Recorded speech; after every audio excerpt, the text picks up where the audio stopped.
What have you seen in terms of the unplanned exits? We're talking about like death, disability, Yeah. disputes, divorce, the 4 Ds we talk about on a regular basis.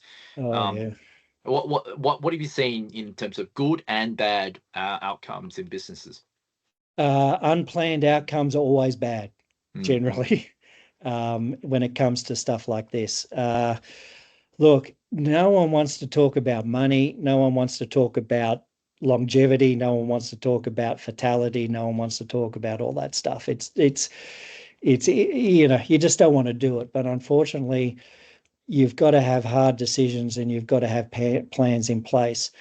And they change from stage in your life. Like I know when you're 30 and you're bulletproof and everything's going well and you're still healthy and it's great. What do you actually do? What are the succession plans and everything else? And you mightn't have a wife or a husband. You mightn't have a partner at that stage or whatever. But it's still important to put things in place. One of the things I used to do was I got married a little bit later.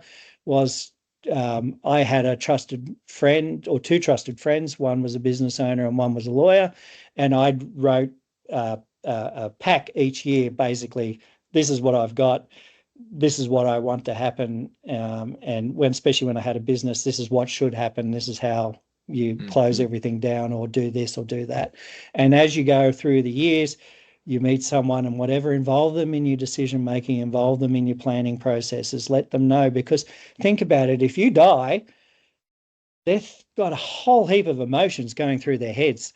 They're yeah. not just sitting there calmly going, okay, what do I need to do for the business? Mm, You've got all these employees, you've got all this cash flow, you've got everything. They're not thinking, okay, I need to take over this business. They're thinking, how do I get through to tomorrow?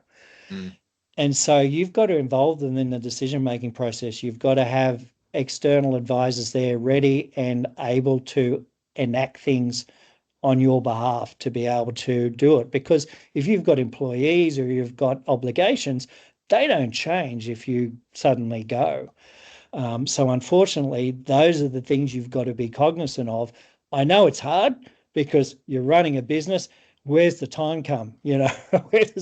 But you've got to set the time aside using external resources like yourself and other advisors and professionals really help with that process because they can keep track of it, they can take care of it, and they can do it in a way in which it benefits your business because that's their sole role.